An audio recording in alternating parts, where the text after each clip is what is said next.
देखिए आज फिजिक्स में 11th की फिजिक्स में शुरू कर रहे हैं थर्मोडायनेमिक्स। ठीक है, तो थर्मोडायनेमिक्स का पहला सेक्शन पढ़ रहे हैं, सेक्शन ए कैलोरीमेट्री।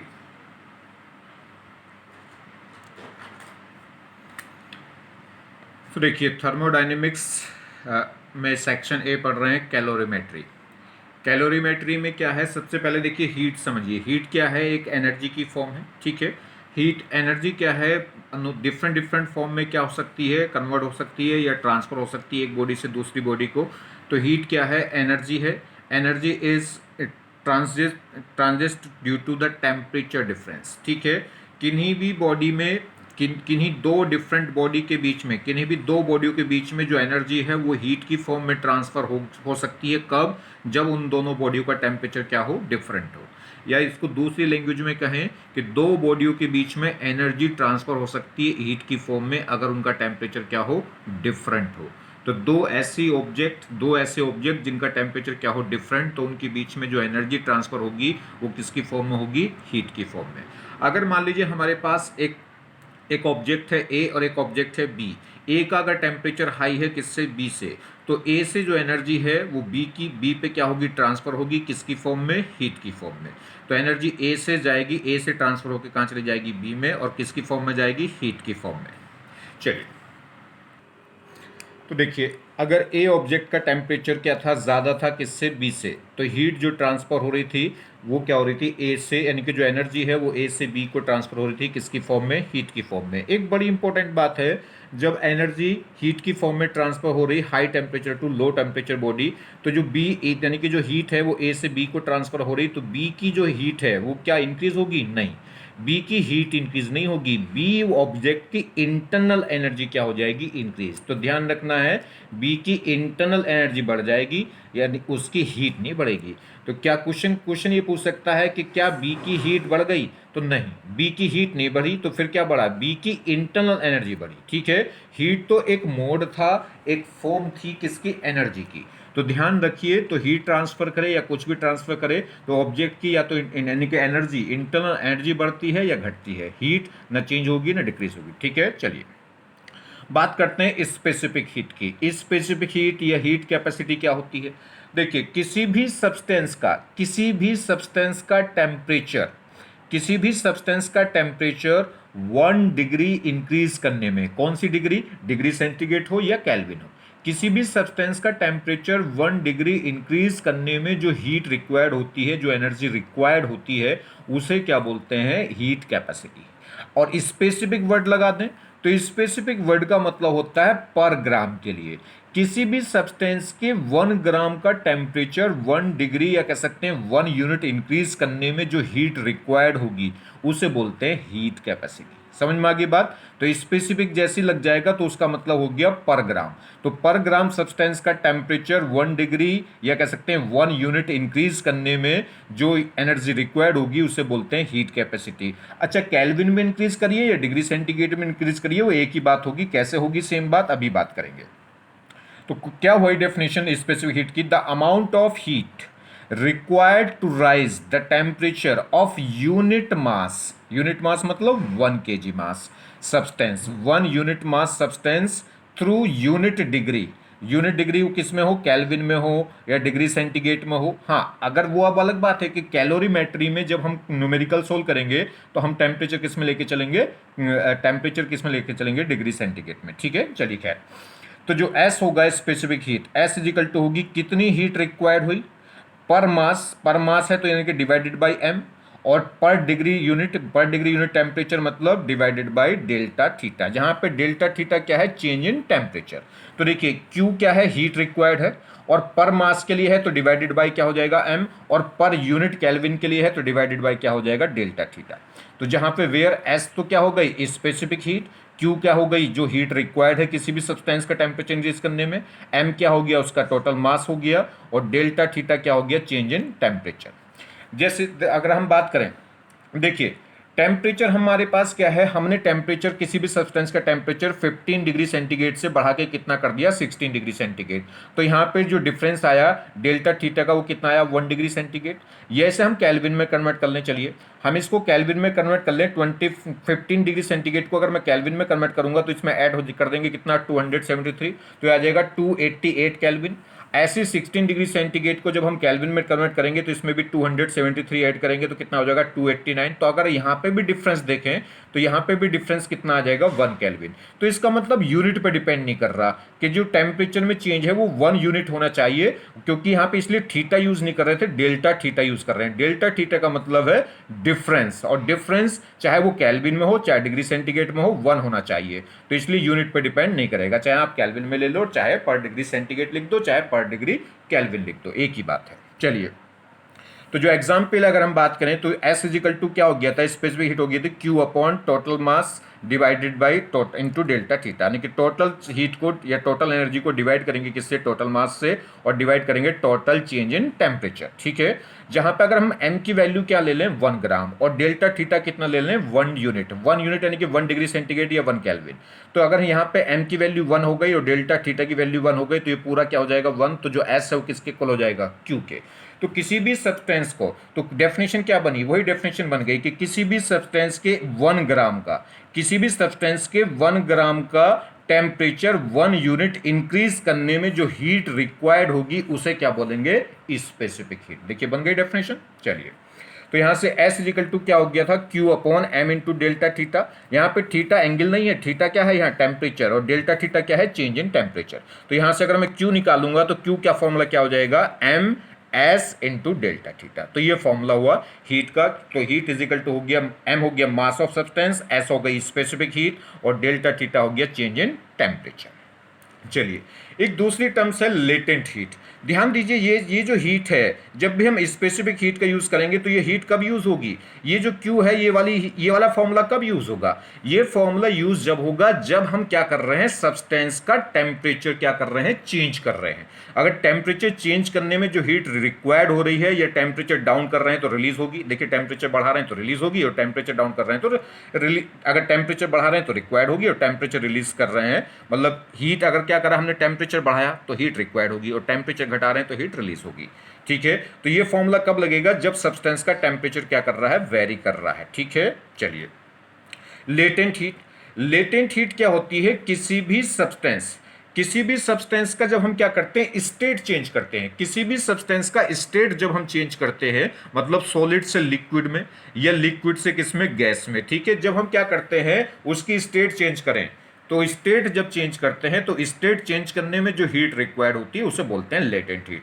तो लेटेंट हीट के केस में क्या होगा, लेटेंट हीट कब यूज होगी, जब हम क्या करते हैं, स्टेट चेंज करते हैं। जैसे हमारे पास आइस है, आइस 0 डिग्री सेंटीग्रेड पे और वाटर भी 0 डिग्री सेंटीग्रेड पे, दोनों में अंतर है, दोनों का टेम्परेचर तो सेम है, आइस भी 0 डिग्री सेंटीग्रेड पे है और वाटर भी 0 डिग्री सेंटीग्रेड पे है, मगर दोनों की फिजिकल स्टेट डिफरेंट है।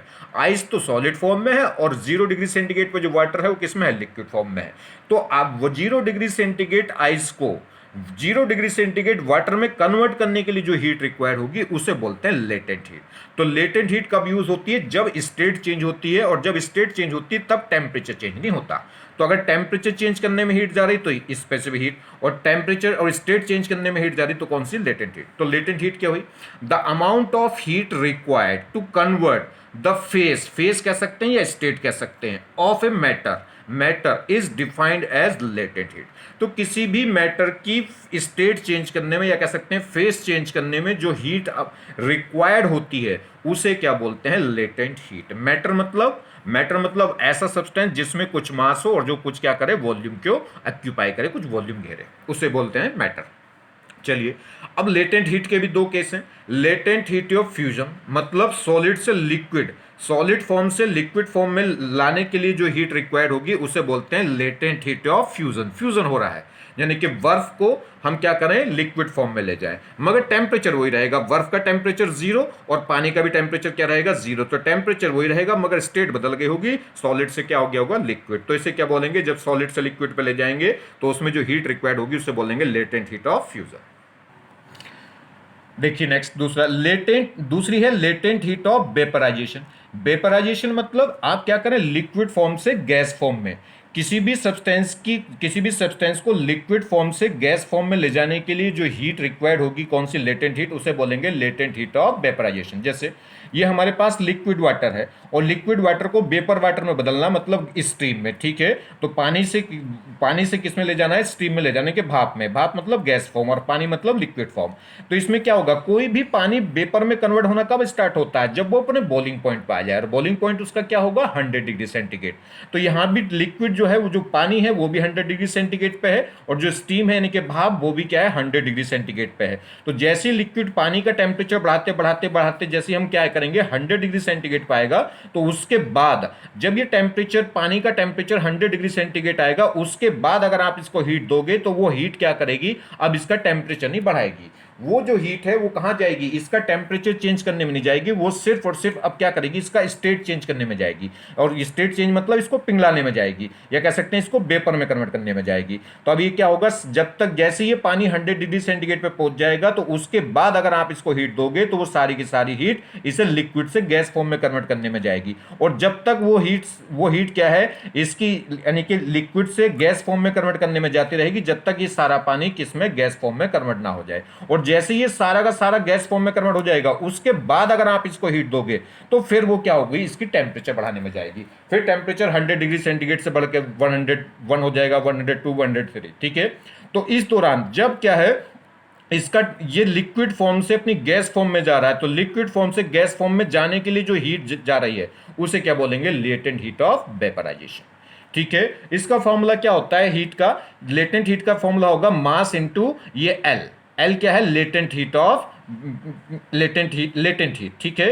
तो क्यू कितनी एनर्जी रिक्वायर्ड होगी, कितनी हीट रिक्वायर्ड होगी, तो उसे लिखेंगे क्यू, इसका फॉर्मूला होगा क्यू इज इक्वल टू होगा एम इंटू एल, जहां पे क्यू क्या हो गई हीट, एम क्या हो गया मास उस सब्सटेंस का जिसकी स्टेट चेंज करनी है, और एल क्या हो गई लेटेंट हीट। क्लियर।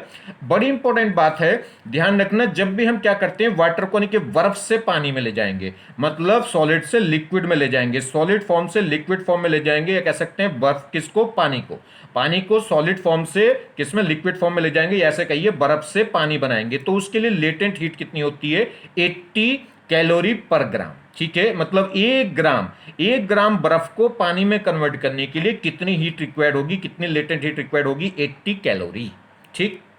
चलिए दूसरा, जब इसे क्या करेंगे, पानी से स्टीम में ले जाएंगे, मतलब लिक्विड फॉर्म से गैस फॉर्म में ले जाएंगे, किसको, पानी को, लिक्विड से गैस फॉर्म में ले जाना है, किसको, वाटर को, पानी को, दूध को नहीं, तेल को नहीं, वो उसकी दूसरी फॉर्म हो जाएगी।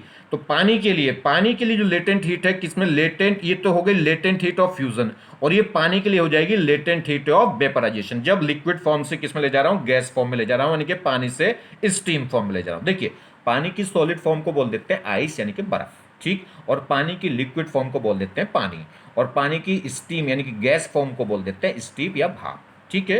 तो इसके लिए जो लेटेंट हीट होगी वो कितनी होगी, वो होगी कितनी, 540 540 कैलोरी पर ग्राम, मतलब 1 ग्राम पानी को भाप में कन्वर्ट करने के लिए कितनी latent heat of vaporization required होगी, 540 कैलोरी, ठीक है। तो यूनिट ऑफ एल, अगर मैं एल की यूनिट निकालूं, लेटेंट हीट की अगर यूनिट निकालूं, तो ये हो गई Q is equal to M L.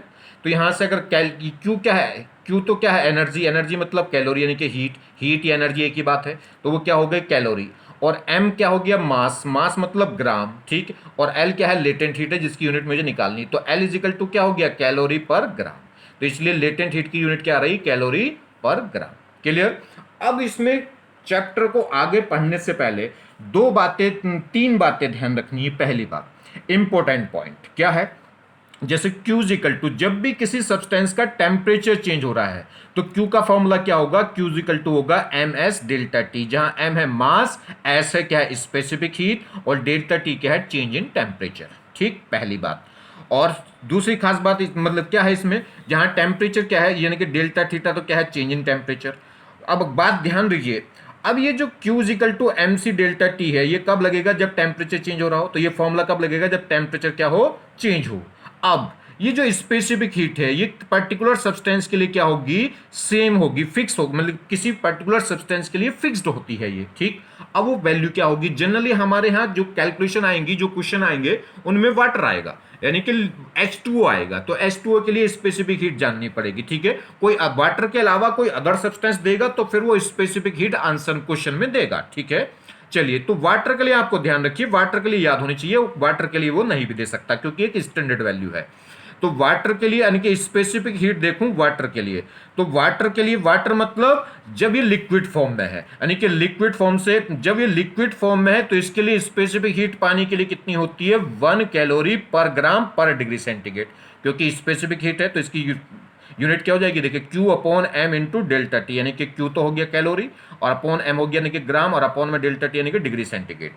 तो वाटर के लिए जो स्पेसिफिक हीट है वो क्या होगी, 1, उसकी वैल्यू कितनी होती है, 1 किसमें, कैलोरी ग्राम डिग्री सेंटीग्रेड, ठीक। और आइस के लिए अगर सॉलिड फॉर्म में है पानी, तो सॉलिड फॉर्म में अगर पानी है तो उसके लिए जो स्पेसिफिक हीट होती है वो कितनी होती है, 1/2 कैलोरी पर ग्राम पर डिग्री सेंटीग्रेड। तो अक्सर लोगों को मालूम है कि जो वाटर की स्पेसिफिक हीट है वो 1 है, तो ध्यान रखिए बात तो सही है, पानी की स्पेसिफिक हीट 1 है, मगर किसके लिए, वाटर के लिए, यानी कि पानी के लिए। पानी या वाटर किसे बोलेंगे, जब वो लिक्विड फॉर्म में है, और जब वो लिक्विड फॉर्म सॉलिड फॉर्म में है तब उसे पानी या वाटर नहीं बोलते, तब उसे बोलते हैं आइस, या ठीक है। तो आइस की जो स्पेसिफिक हीट है वो कितनी होती है, 1/2 कैलोरी ग्राम पर डिग्री सेंटीग्रेड। तो ये दो बातें इसमें ध्यान रखनी है कि पानी की जो स्पेसिफिक हीट है वो लिक्विड फॉर्म के लिए यानी कि वाटर के लिए, यानी कि कैसे कह लो कि पानी के लिए तो कितनी होगी 1 और आइस के लिए कितनी होगी 1/2, ठीक। दूसरा, Q=ml, Q=ml कब यूज होता है, जब फिजिकल स्टेट चेंज होगी, जब टेम्परेचर क्या रहे फिक्स, यानी कि Q=ml फॉर्मूला कब लगाते हैं, जब फेस चेंज हो, और बर्फ से जब पानी में जा रहा हो, जब बर्फ से पानी यानी कि सॉलिड से किस में जा रहा हो, लिक्विड में, तो जब बर्फ से पानी में जा रहा है तो उसके लिए लेटेंट हीट होती है कितनी, 80 कैलोरी पर ग्राम, और जब पानी से स्टीम में जा रहा हो यानी कि लिक्विड से गैस फॉर्म में, तब उसके लिए लेटेंट हीट होती है कितनी, 540 कैलोरी पर ग्राम। दो बातें इंपॉर्टेंट मैंने आपको बता दें कि Q के दो फॉर्मूले हो गए, Q=ms डेल्टा टी और Q=ml। इनके बारे में इंपॉर्टेंट बात बताई कि Q=ms डेल्टा टी कब लगेगा, जब टेम्परेचर चेंज हो, और Q=ml कब लगेगा, जब फेस चेंज हो, ठीक। और दूसरी इंपॉर्टेंट बात क्या बताई कि वाटर के लिए जो स्पेसिफिक हीट है वो कितनी है 1, और आइस के लिए जो स्पेसिफिक हीट है वो कितनी है 1/2। और लेटेंट हीट में अगर हम बात करें तो बर्फ से पानी के लिए जो L की वैल्यू है लेटेंट हीट की वो कितनी है 80, और पानी से स्टीम के लिए L की वैल्यू कितनी है 540। ये दो इंपॉर्टेंट बातें मैंने आपको बताई। तीसरी इंपॉर्टेंट बात जानिए और बात खत्म, बस चैप्टर में और कुछ नहीं है। दूसरी क्या है तीसरी बात यह है कि जो एनर्जी है वो कैलोरी में लेके चलनी है, जो मास है वो ग्राम में लेके चलना है, और जो टेम्परेचर है वो डिग्री सेंटीग्रेड में लेके चलना है। बस ये तीसरी इंपॉर्टेंट बात थी। अगर हम क्या करेंगे, एनर्जी की जो यूनिट यहाँ के लेके चलनी है वो कैलोरी में लेके चलनी है, और मास का जो यूनिट है वो ग्राम में लेके चलना है, और टेम्परेचर का यूनिट किस में लेके चलना है, डिग्री सेंटीग्रेड में। इनमें दे रखा है तो ठीक, और नहीं दे रखा तो बदल लेंगे। जैसे एनर्जी जूल में दे रखी तो कैलोरी में कन्वर्ट करनी पड़ेगी, मास केजी में दे रखा तो ग्राम में कन्वर्ट करना पड़ेगा, टेम्परेचर केल्विन में दे रखा तो डिग्री सेंटीग्रेड में कन्वर्ट करना पड़ेगा। चलिए, प्रिंसिपल ऑफ कैलोरीमेट्री का एक ही सिद्धांत है, एक ही फॉर्मूला, इसे फॉर्मूला कह लो, इसे फंडा कह लो, इसे जुगाड़ कह लो, कुछ भी कह लो, यही है बस, ठीक है। देखो कितना सिंपल से दिख रहा है, यही है सबका खेल, बस यही पूरे को खेल को कर देगा, सारे क्वेश्चन इसी से सॉल्व हो जाएंगे। क्या है जी, principle of calorimetry. According to the principle of calorimetry का प्रिंसिपल क्या है, हीट लॉस इक्वल होगी हीट गेन, मतलब जितनी यानी कि लॉस इन हीट वो इक्वल होगी गेन इन हीट। अगर आप क्या कर रहे हैं, अगर सीधी सी बात है तो जीवन का ही फंडा है कि एनर्जी कंजर्वेशन एक तरीके से, ठीक है। एनर्जी के अगर मेरा लॉस हुआ तो तुम्हारा फायदा, ठीक है। तो ए को लॉस हुआ तो जितना ए को लॉस होगा बी को उतना क्या हो जाएगा, फायदा हो जाएगा, क्योंकि ए और बी आपस में क्या करते हैं, व्यापार करते हैं। अगर ए का लॉस है तो बी का क्या है, फायदा। अब बी का कितना फायदा, जितना ए का लॉस है, ए का कितना लॉस है, जितना बी का फायदा। तो क्या होगा, हीट लॉस इक्वल होगी हीट गेन, बस यही फंडा है और कुछ नहीं। देखिए हीटिंग कर्व के बारे में बता दूं, बेसिक सा हीटिंग कर्व है, पर फिर भी तुम पता नहीं क्यों इससे घबराते हो। जैसे हीटिंग कर्व ले रहे हैं कैसा, मेरे पास मान लीजिए आइस है, एक बर्फ का टुकड़ा है जिसका टेम्परेचर कितना है -10 डिग्री सेंटीग्रेड, ठीक है। मेरे पास एक आइस है जिसका कितने कितने टेम्परेचर पे -10 डिग्री सेंटीग्रेड पर। देखिए जैसे पानी है, पानी का टेम्परेचर 0 डिग्री सेंटीग्रेड है, तो वो क्या होगा 0 डिग्री सेंटीग्रेड पे वो क्या करता है, इक्विलिब्रियम में होता है, साम्य अवस्था में होता है, किसमें, लिक्विड सॉलिड लिक्विड सॉलिड। ठीक, 0 डिग्री सेंटीग्रेड से अगर आप क्या करेंगे, बढ़ाना शुरू करेंगे टेम्परेचर, टेम्परेचर 0 डिग्री सेंटीग्रेड से घटाना शुरू करेंगे, तो क्या होगा, पहले वो लिक्विड से आइस में आएगा और आइस से फिर बस आइस में ही रहेगा और टेम्परेचर डाउन होता चला जाएगा। तो -10 -50 -100, ठीक है, वो सब क्या होंगी, आइस फॉर्म होंगी। चलिए, तो मेरे पास एक आइस है जिसका टेम्परेचर कितना है, -10 डिग्री सेंटीग्रेड पर है वो। ठीक, अब देखिए उसका कर्व कैसे बनेगा। तो देखिए मेरे पास एक आइस का पीस, एक आइस है जो -10 डिग्री सेंटीग्रेड पे है, उसे मुझे कन्वर्ट करना है स्टीम में, और स्टीम में भी किस पे, 100 डिग्री सेंटीग्रेड में कन्वर्ट करना है। यानी कि उस आइस के पीस को -10 डिग्री सेंटीग्रेड से कहाँ ले जाना है, स्टीम में ले जाना है, और स्टीम पे भी कितना, 100 डिग्री सेंटीग्रेड पे। ठीक है, तो मैं क्या करूँ अब बस, ठीक है, तो यही बात सीखिए अब मुझे क्या करना है। तो सुनिए, ये मेरे पास आइस है, आइस को पहले क्या करूंगा, ये देखिए आइस को मैं किस में ले जाऊंगा, वाटर में। वाटर किस पे होगा, 0 डिग्री सेंटीग्रेड पे। मगर पहले क्या होगा, आइस ये क्या है, -10 डिग्री सेंटीग्रेड पे है, तो पहले आइस का टेम्परेचर बढ़ाओ। जब आप इसे हीट दोगे तो इसका टेम्परेचर बढ़ना शुरू होगा, बढ़ना शुरू होगा। क्यों, क्योंकि ये मेल्ट होना कब शुरू होगी, मेल्ट होना तो जब शुरू होगी जब ये मेल्टिंग पॉइंट पे पहुंच जाए। आइस का मेल्टिंग पॉइंट क्या होगा, 0 डिग्री सेंटीग्रेड। तो पहले तो इसका टेम्परेचर बढ़ाएंगे, तो इसमें जो हीट जाएगी वो इसके टेम्परेचर बढ़ाने में जाएगी, और वो कहां जाएगी, पहले -10 डिग्री सेंटीग्रेड से इसका टेम्परेचर बढ़ के क्या आएगा, 0 डिग्री सेंटीग्रेड। अब जैसे ही 0 डिग्री सेंटीग्रेड पर आ गई, अब इसे जो हीट दोगे वो इसका टेम्परेचर नहीं बढ़ाएगी जब तक ये पिघल ना जाए। जैसे ये सारी की सारी पिघल जाएगी, उसके बाद जो हीट है वो अब इसका टेम्परेचर बढ़ाना शुरू करेगी। तो हमने इसे हीट दी, हीट क्या करेगी, पहले इसके टेम्परेचर को बढ़ाएगी, और कितना, -10 डिग्री सेंटीग्रेड से बढ़ा के कितना कर देगी, 0 डिग्री सेंटीग्रेड क्या हो गया, वो आइस का मेल्टिंग पॉइंट हो गया। अब इसे अगर फर्दर आप हीट दोगे तो ये क्या करेगा, इसको मेल्ट करने का काम करेगा। यानी कि ये अब क्या होगी, अपनी स्टेट को चेंज करेगी, और स्टेट को चेंज करेगी तो जो हीट रिक्वायर्ड होगी, जो हीट रिलीज होगी, वो क्या कहलाएगी, लेटेंट हीट। और इस समय यहाँ टेम्परेचर बढ़ रहा था, तो इसलिए फॉर्मूला कौन सा लगेगा, तो पहले स्टेप में जो फॉर्मूला है Q1, पहले स्टेप में जो एनर्जी देनी पड़ी वो Q1, वो क्या कहलाएगी, ms डेल्टा टी, क्योंकि यहाँ टेम्परेचर बढ़ रहा है। चलिए इसको बाद में देखते हैं। तो पहले जो हीट गई वो इसको टेम्परेचर बढ़ाने में जाएगी। जैसे ही 0 डिग्री सेंटीग्रेड पर आ गया तो ये क्या है, इसका मेल्टिंग पॉइंट। अब जो इसे हीट दूंगा तो वो इसे क्या जाएगी, इसे मेल्ट करने में जाएगी, इसका स्टेट बदलने में जाएगी। तो आइस से क्या बना देगी, वाटर, मगर टेम्परेचर वही रहेगा। अब क्या करेंगे, अब फर्दर इसे हीट देंगे तो इससे टेम्परेचर बढ़ के क्या होगा, वाटर का टेम्परेचर बढ़ना शुरू होगा। और कब तक बढ़ाती रहेगी, इसको हीट देते रहेंगे तो इसका टेम्परेचर बढ़ता रहेगा। और कब तक, जब तक 100 डिग्री सेंटीग्रेड टेम्परेचर पे ना पहुंच जाए। जैसे ही 100 डिग्री सेंटीग्रेड पे पहुंच गया वाटर, तो अब क्या हो गया, वाटर का ये क्या हो गया, बॉइलिंग पॉइंट। और बॉइलिंग पॉइंट से अगर ज्यादा हम क्या करेंगे, अब जब ये वाटर बॉइलिंग पॉइंट पे पहुंच गया, अब उसके बाद भी अगर इसको हीट देंगे तो वो हीट अब क्या करेगी, इसको वेपराइज करने में काम करेगी।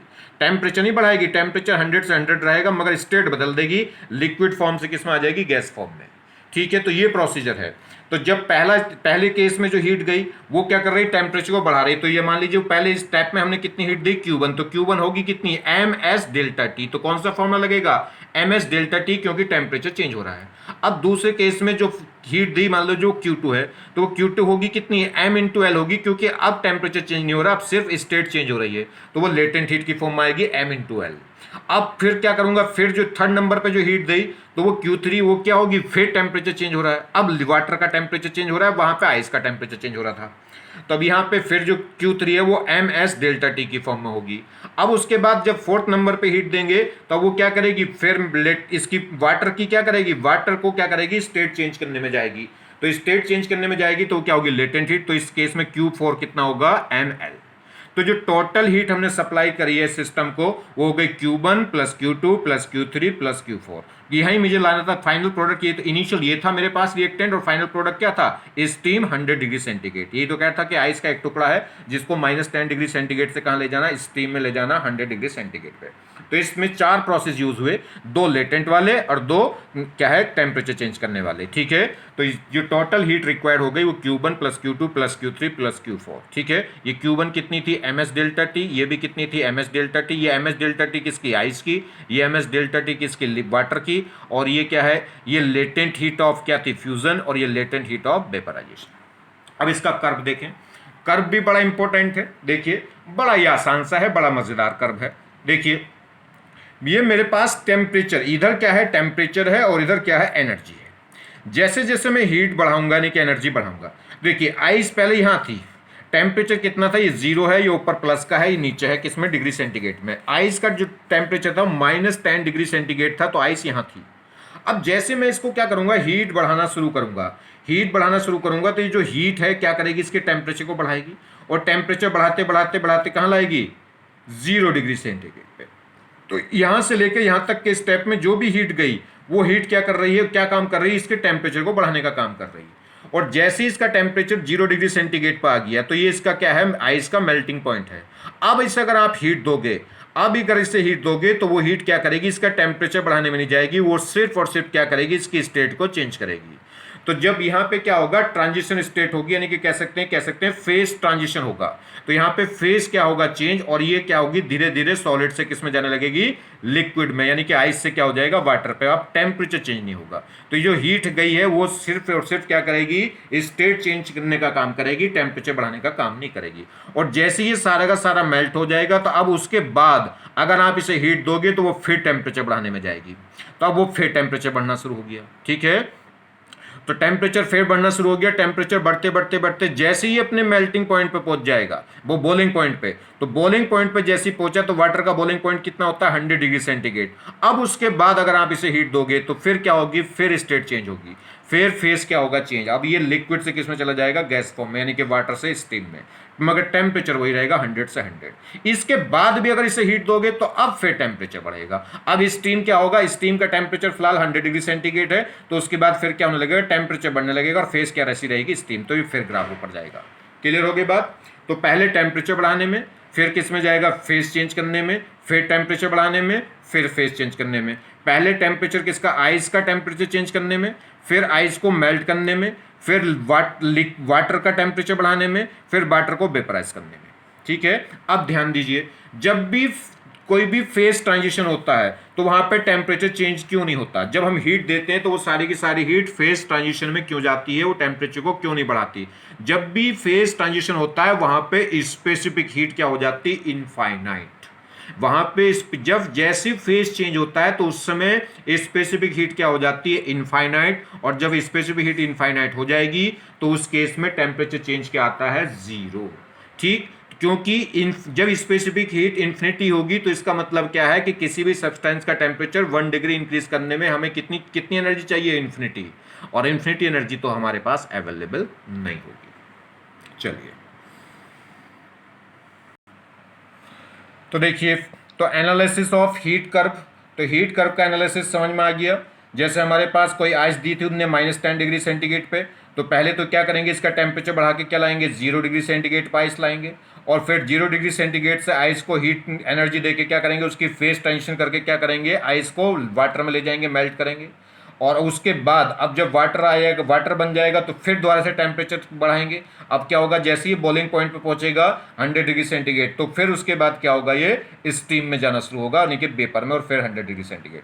तो चार स्टेप हो रहे हैं। पहला टेम्परेचर बढ़ाना आइस का, फिर आइस को मेल्ट करना, फिर वाटर का टेम्परेचर बढ़ाना, और जैसे ही बॉइलिंग पॉइंट पे पहुंचेगा, तो फिर वेपराइज करना। ठीक है, ये बात फिर रिवाइज करा दूं। ये 4 बातें हैं। जो स्पेसिफिक हीट है वाटर के लिए, वो कितनी होगी, 1, और जो आइस है उसके लिए कितनी होगी, हाफ, और लेटेंट हीट ऑफ फ्यूजन किसके लिए, बर्फ, यानी कि बर्फ और पानी के लिए कितनी होगी, 80, और लेटेंट हीट ऑफ वेपराइजेशन पानी और भाप के लिए कितनी होगी, 540। और ध्यान रखना है, एनर्जी किस में लेके चलनी है, कैलोरी में, मास किस में लेके चलना है, ग्राम में, और टेम्परेचर किस में लेके चलना है, डिग्री सेंटीग्रेड में। ठीक है, Q = ms डेल्टा टी, और एक Q = होगा ml, और Q है यहाँ पे क्या है, हीट। ये कब होगी, जब टेम्परेचर चेंज हो रहा है, और ये कब होगी, कब यूज होगी, जब फेस ट्रांजिशन हो रहा है। S क्या है, स्पेसिफिक हीट, और L क्या है, लेटेंट हीट। S क्या है, स्पेसिफिक हीट है, डेल्टा टी क्या है, चेंज इन टेम्परेचर है, किसमें, डिग्री सेंटीग्रेड में। ठीक है, और L क्या है, लेटेंट हीट है, और LF क्या है, लेटेंट हीट ऑफ फ्यूजन है, और LV क्या है, लेटेंट हीट ऑफ वेपराइजेशन है। ठीक है, हीटिंग कर्व भी एक बार रिवाइज करा दूं। जैसे मान लीजिए हमारे पास कोई भी आइस होगी, ये टेम्परेचर का डिग्री सेंटीग्रेड है, ये हीट का कर्व है, ये हीट और ये टेम्परेचर, ठीक है। तो इसका जब हीट और टेम्परेचर का कर्व जब हम बनाएंगे, यानी कि हीटिंग कर्व जिसे बोलते हैं, तो यहाँ पे आइस होगी कुछ भी माइनस डिग्री सेंटीग्रेड में, कितना हो 15 हो 20 हो वो पता नहीं, ठीक है। तो इसे क्या करेंगे, पहले हीट देके इसका टेम्परेचर को बढ़ा के क्या लाएंगे 0 डिग्री सेंटीग्रेड पे, फिर हीट देके इसे क्या करेंगे मेल्ट, यानी कि क्या होगा 0 डिग्री सेंटीग्रेड आइस कन्वर्ट हो जाएगी किसमें 0 डिग्री सेंटीग्रेड वाटर में। फिर 0 डिग्री सेंटीग्रेड वाटर का टेम्परेचर बढ़ाएंगे, वो क्या हो जाएगा वाटर हो जाएगा 100 डिग्री सेंटीग्रेड, फिर वाटर 100 डिग्री सेंटीग्रेड को वेपर 100 डिग्री सेंटीग्रेड में ले जाएंगे, यानी कि स्टीम 100 डिग्री सेंटीग्रेड में। यहाँ पे जो फॉर्मूला यूज होगा क्यू का वो क्या होगा एम एस डेल्टा टी, क्योंकि टेम्परेचर चेंज हो रहा है। यहाँ पे क्यू का जो फॉर्मूला होगा एम इंटू एल, एल कौन सी हीट ऑफ फ्यूजन, और यहाँ पे फिर क्या होगा एम एस डेल्टा टी, ठीक है। यहाँ की जो एस होगी वो कैसी होगी पानी, पानी की क्या है वाटर की जो स्पेसिफिक हीट है वो कितनी होगी 1, और यहाँ की जो एस होगी वो कितनी होगी हाफ। आगे बात समझ में, क्योंकि ये आइस की स्पेसिफिक हीट है और आइस की स्पेसिफिक हीट होगी हाफ और पानी की कितनी होगी 1। इसकी लेटेंट हीट ऑफ फ्यूजन अगर हम देखें आइस की तो कितनी होगी 80, और यहाँ जब वाटर को वेपराइज करेंगे यानी कि वाटर की ये यहाँ पे जो एनर्जी होगी Q equal to M L, और एल क्या होगा लेटेंट हीट ऑफ वेपराइजेशन, तो एल भी क्या होगी पानी के लिए लेटेंट हीट ऑफ वेपराइजेशन वो कितनी होगी 540। चलिए अब देखिए प्रॉब्लम कैसे आएगी इस पे, ठीक है। बहुत सिंपल सी प्रॉब्लम आती है, बहुत ही ज्यादा आसान सी, और इनसे बहुत घबराते हैं बच्चे पता नहीं क्यों। देखिए इसने कहा है 150 ग्राम of water at 20 degree centigrade is mixed with 100 gram of ice eight -10 degree centigrade. दो चीजें हो गई, पानी हो गया 150 ग्राम पानी है और 80 ग्राम आइस है। पानी का टेम्परेचर 20 डिग्री सेंटीग्रेड है और आइस का जो टुकड़ा है जो 100 ग्राम का है उसका टेम्परेचर कितना है -10 डिग्री सेंटीग्रेड। इन दोनों को एक डब्बे में एक कंटेनर में मिक्स कर दिया। Then calculate the final temperature, तो अब जो फाइनल सॉल्यूशन बनेगा उस मिक्सचर बनेगा उसका फाइनल टेम्परेचर बताना है। तो calculate the final temperature of the mixture and also find content at the final temperature. ये जो फाइनल टेम्परेचर का कंटेंट है ये भी बताना है, मतलब इसमें पूरी आइस पिघल गई होगी, ये सारा पानी भी आइस में कन्वर्ट हो गया होगा, ये इतनी ग्राम आइस पिघल गई होगी, इतना रह गया होगा, ठीक है। तो वो कंटेंट भी बताना है। चलिए ये मैंने ग्राफ खींच दिया तुरंत, ये ग्राफ तो आपको पता ही है हीटिंग कर्व। यहाँ पे आइस है, कितनी देर रखा टेम्परेचर -10 डिग्री सेंटीग्रेड, और कितना ग्राम है 100 ग्राम। 100 ग्राम आइस हो गई किस पे -10 पे। ये वाटर है, और वाटर कितना, वाटर का टेम्परेचर ना तो ये 100 वाटर है, ये 0 डिग्री सेंटीग्रेड वाटर है, तो यहाँ कहीं बीच में है कितने पे 20 डिग्री सेंटीग्रेड पे। तो वाटर है कितना 150 ग्राम, ठीक है 150 ग्राम वाटर है किस टेम्परेचर पे 20 डिग्री सेंटीग्रेड। 20 डिग्री सेंटीग्रेड कहीं 0 और 100 के बीच में होगा, ठीक है। तो ये आइस है और ये क्या है वाटर है, इन दोनों को मिलाना, तो मिला के यहां भी रुक सकते हैं दोनों, कहीं यहां भी रुक सकते हैं, यहां भी यहां भी कहीं भी रुक सकते हैं। तो इसको बढ़ाइए यहां पे और इसको बढ़ाइए यहां पे, मान लेते हैं थोड़ी देर के लिए ऐसा मान लेते हैं कि मुझे आइस को किस पे लाना है 0 वाटर पे लाना है।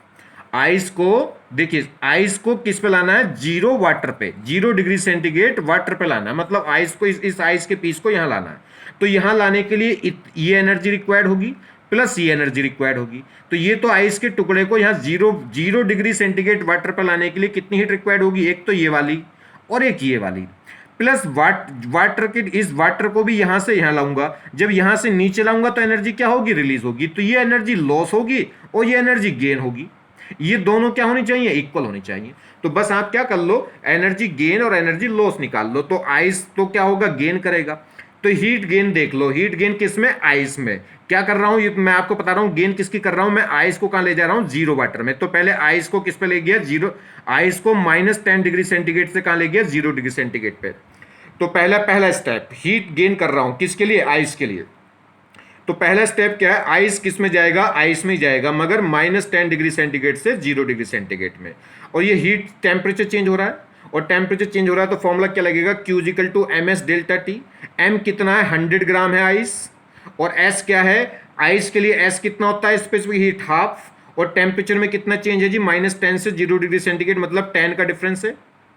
तो यहां से हीट कितनी रिक्वायर्ड हो गई 500 कैलोरी। 500 कैलोरी तो आइस के टुकड़े को चाहिए -10 से 0 डिग्री सेंटीग्रेड पर जाने पे, 500 तो यहां चाहिए प्लस। अब क्या करेंगे आइस 0 डिग्री सेंटीग्रेड को किस पे ले जाऊंगा वाटर 0 डिग्री सेंटीग्रेड पे, मतलब क्या करेंगे लेटेंट हीट रिक्वायर्ड होगी, यानी कि फेज ट्रांजिशन होगा। जब टेम्परेचर सेम है तो केवल फेज चेंज हो रही, तो आपके Q इक्वल टू क्या होगी ML।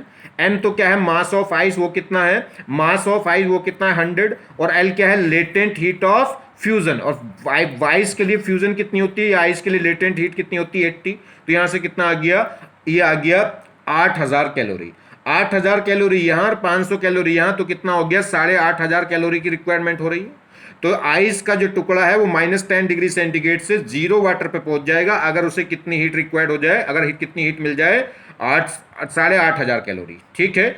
मगर इस पानी के टुकड़े को 20 डिग्री सेंटीग्रेड से डाउन करके कहां लाएं, 0 पे लाएं, तो ये हीट रिलीज करेगा क्योंकि टेम्परेचर इसका डाउन कर रहे हैं। तो देखिए, तो हीट लॉस किससे, पानी से, वो कितनी होगी, Q = ms डेल्टा टी, क्योंकि टेम्परेचर चेंज हो रहा है। कहां ले जाना, पानी को 20 डिग्री सेंटीग्रेड से किस पे ले जाना है, 0 डिग्री सेंटीग्रेड पे। तो मास तो कितना है वाटर का, 150। स्पेसिफिक हीट पानी के लिए कितनी होती है, 1, और टेम्परेचर में कितना चेंज कर रहे हैं, 20 का कर रहे हैं। देखो 20 डिग्री सेंटीग्रेड से 0 डिग्री सेंटीग्रेड पे ला रहे हैं, तो टेम्परेचर चेंज कितना हो गया, 20 का। तो टोटल कितनी निकल कर आ रही है, 3000 कैलोरी। 3000 कैलोरी हमें मिल रही है, और काम करवाना जरूरत कितने की है, 8500 की। तो इसका मतलब ये तो बहुत कम है, तो बहुत कम है, तो इसका मतलब आइस पूरा का पूरा मेल्ट नहीं होगा, आइस पूरा का पूरा मेल्ट नहीं हो पाएगा, ठीक है। तो इसका मतलब कुछ आइस रह जाएगी और कुछ पानी रह जाएगा, मगर आज दोनों 0 डिग्री सेंटीग्रेड पर जाएंगे। ये भी यहां जाएगा, ये भी यहां जाएगा, इसे कुछ इधर जाना पड़ेगा क्योंकि ये कुछ एनर्जी कम है, तो ये क्या होगा, यहीं तक आएगा बस, ठीक है। आगे बात समझ में नहीं, देखिए यहां तक तो 500, तो 500 की एनर्जी तो यहाँ चाहिए, तो यहाँ से कितनी मिल गई मुझे, 3000। तो 3000 से 500 तो यहाँ चली गई, बची कितनी, 2500 की कैलोरी। इसको कुछ तो मेल्ट कर देगी, इस आइस को कुछ तो मेल्ट कर देगी, सारे के सारे को मेल्ट को ये करके यहाँ ना लाए, तो कुछ आइस यहाँ रह जाएगी और कुछ आइस पिघल जाएगी। तो कुछ आइस, कुछ पीस क्या है, आइस का कुछ अमाउंट आइस में रह जाएगा और कुछ 0 डिग्री सेंटीग्रेड वाटर में चला जाएगा। तो ये मिक्सचर कहां ठहरेगा, यहां, जिसका कुछ पार्ट आइस में होगा और कुछ पार्ट लिक्विड में होगा, मगर ओवरऑल टेम्परेचर मिक्सचर का कितना हो जाएगा, 0। आ गई बात, चलिए। तो देखिए, मुझे आइस को -10 डिग्री सेंटीग्रेड से 0 वाटर पे ले जाने में कितनी एनर्जी रिक्वायर्ड हो रही है, 8500 कैलोरी, यानी कि 8500 कैलोरी, ठीक। मगर पानी से मुझे रिलीज कितनी हो रही, उपलब्ध कितनी हो रही, पानी को अगर 20 डिग्री सेंटीग्रेड से 0 पे लाऊं तो 3000 कैलोरी, ठीक है। जरूरत हो रही 8.5 की और मिल कितनी रही, 3000, तो इसका मतलब कम मिल रही है। तो क्या बर्फ पूरी की पूरी पिघलेगी, नहीं, पूरी की पूरी नहीं पिघल सकती, क्योंकि जितनी एनर्जी चाहिए पूरी पूरी पिघलने के लिए उतनी नहीं मिल रही। तो फिर क्या होगा, तो बर्फ पिघलने के लिए एनर्जी रिमेनिंग कितनी होगी, तो देखिए बर्फ को पिघलने के लिए कितनी एनर्जी बचेगी, पानी से हमें एनर्जी उपलब्ध कितनी हुई, 3000।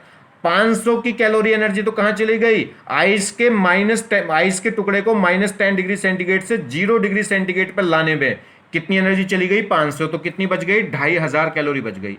ये जो 2500 कैलोरी एनर्जी बची, ये ही क्या करेगी, बर्फ के टुकड़े को पिघलाने का काम करेगी, ठीक है। तो क्यू कितना अब ये देख लेते हैं, इतनी एनर्जी मुझे अवेलेबल है, तो कितने बर्फ के मास को पिघला देगी, तो Q=ml लगा दो।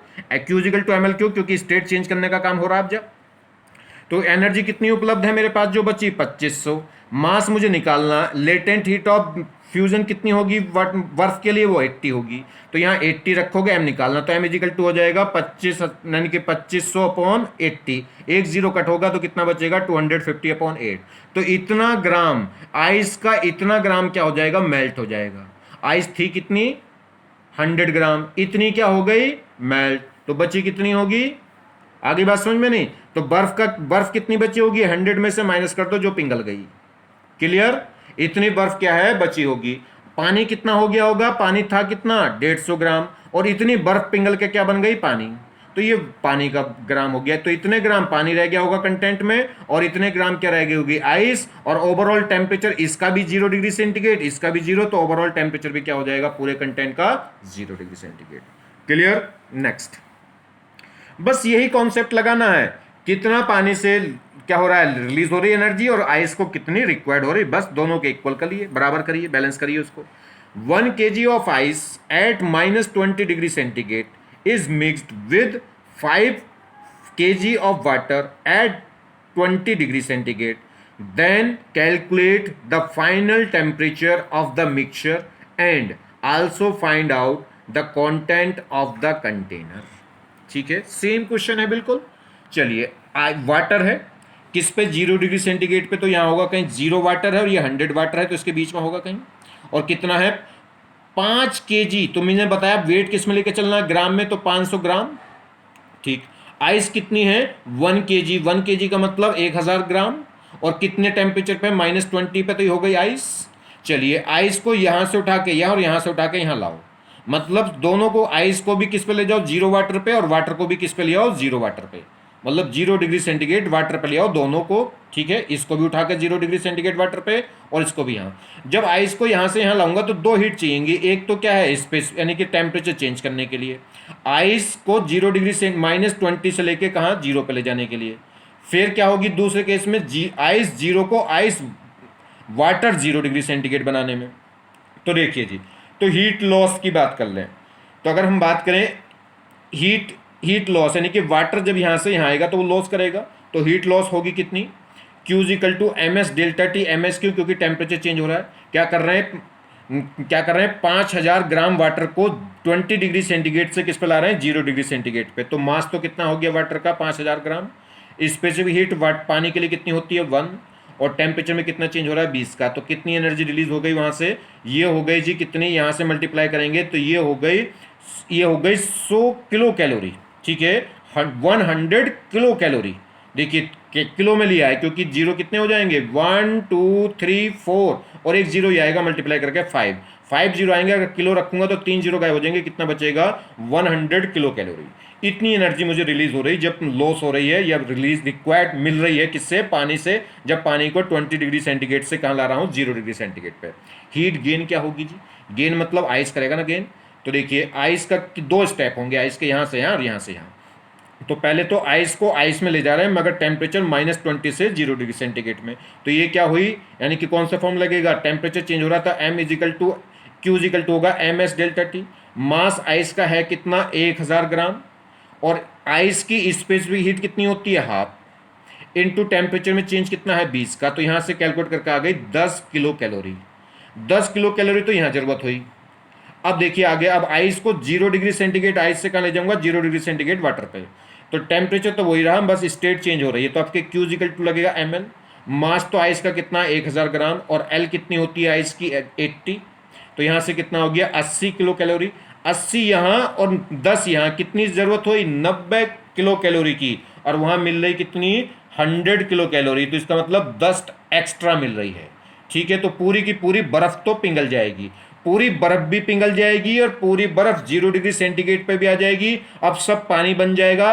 पानी कितना हो गया होगा, अब जो 1000 ग्राम आइस थी, 5000 ग्राम वाटर था, तो कुल मिला के कितना हो गया होगा, 6000 ग्राम पानी हो गया होगा। और उस 6000 ग्राम पानी का टेम्परेचर भी कितना रहा होगा, 0 डिग्री सेंटीग्रेड। मगर अभी कितनी एनर्जी बची होगी, 10 किलो कैलोरी की। वो 10 किलो कैलोरी एनर्जी इस वाटर के टेम्परेचर को थोड़ा सा बढ़ा देगी। तो इसलिए टेम्परेचर तो ओवरऑल कंटेन में एक तो पानी होगा, ये कंफर्म हो गई बात। और ओवरऑल कंटेन का जो टेम्परेचर है वो 0 नहीं, 0 से थोड़ा सा बड़ा होगा। अगर ऑब्जेक्टिव क्वेश्चन है तो वहीं लगा देंगे, 0 से बड़ा एक ही आंसर थोड़ा सा होगा, 20 से तो नीचे रहेगा, 20 ऐसा नहीं कि ऊपर पहुंच जाए। ठीक है, तो कितना रह गया होगा, 2 डिग्री सेंटीग्रेड, 3 डिग्री सेंटीग्रेड, इस टाइप का कुछ एक ऑप्शन होगा इस टाइप का, 20 से 0 के बीच में, वो यहाँ पर लगा देना। वैसे 10 से ऐसा होगा 2-3 डिग्री सेंटीग्रेड। चलिए तो देखिए एग्जैक्ट आंसर देख लेते हैं। तो कुल बर्फ को पूरा पिघलाने में कितनी आवश्यकता है एनर्जी की, 10 तो उसको टेम्परेचर 0 डिग्री सेंटीग्रेड बढ़ाने में, और फिर 80 की एनर्जी कहां रिक्वायर्ड हो गई, उसको मेल्ट करने में। तो टोटल एनर्जी कितनी रिक्वायर्ड हो रही है आइस को, 90 किलो कैलोरी। मगर पानी से उपलब्ध कितनी हो रही है, 100 किलो कैलोरी, इसके तो ज्यादा है। तो कितनी एक्स्ट्रा आ गई है, तो क्या पानी बर्फ पूरा पिघल जाएगा, बिल्कुल बर्फ पूरा पिघल जाएगा।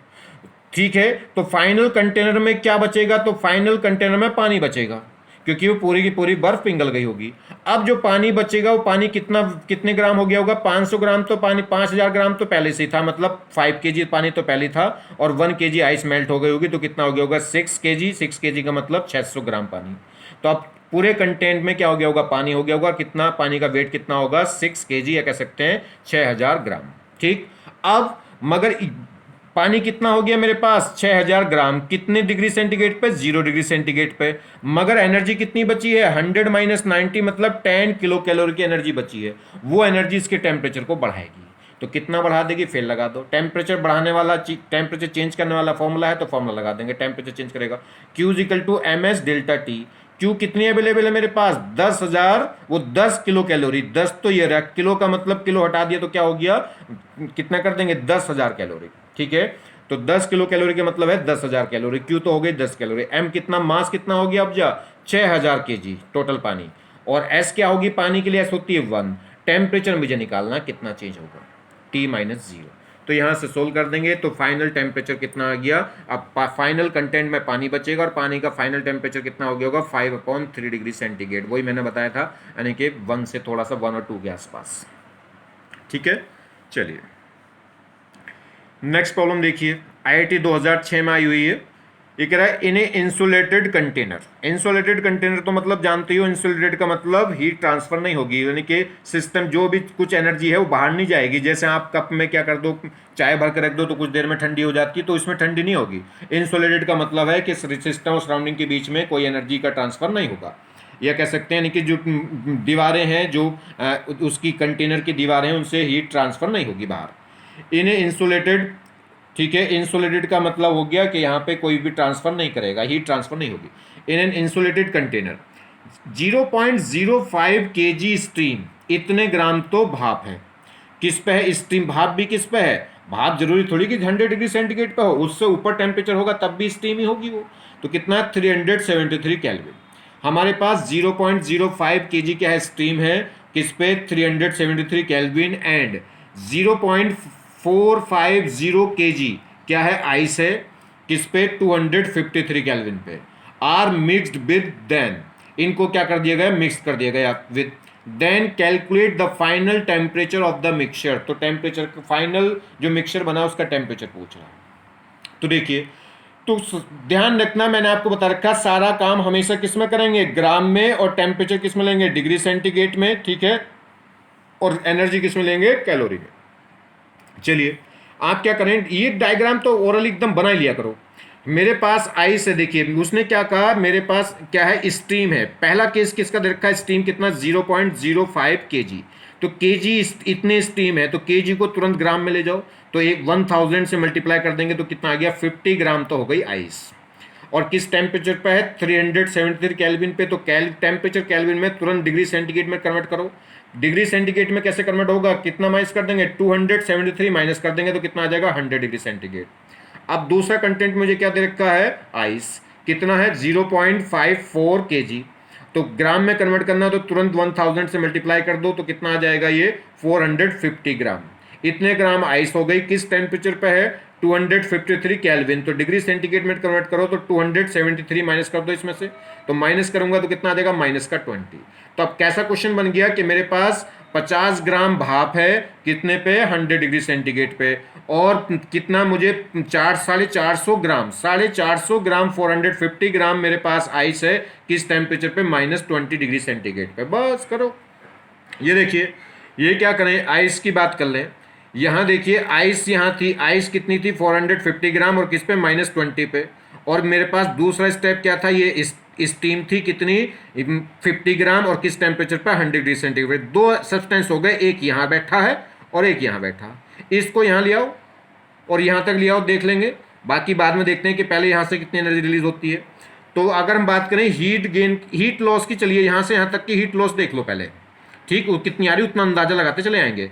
मान लीजिए यहाँ तक आने में फिर जरूरत ज़्यादा बची तो यहाँ तक ले आएंगे, फिर देख लेंगे कि ये हीट कितनी रिलीज हुई, उसके अकॉर्डिंग देख लेंगे कि इसे है ही रुकना है, उसे उस वाले को यहाँ नीचे आना है, या ये एनर्जी इतनी ज़्यादा है कि इस वाले को वहाँ जाना है, वो देख लेंगे। ठीक है, चलिए तो पहले स्टीम को सिर्फ क्या ले आओ, स्टीम को वाटर में ले आओ, 100 डिग्री सेंटीग्रेड से 100 डिग्री सेंटीग्रेड वाटर में ले आओ।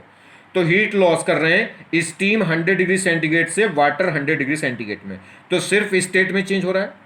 तो Q इज इक्वल टू क्या होगा, ml। ठीक है, मास कितना है जी, मास है मेरे पास 50 ग्राम, और लेटेंट हीट ऑफ वेपराइजेशन कितनी होगी, वो होती है 540, किसके लिए, आइस वाटर के लिए।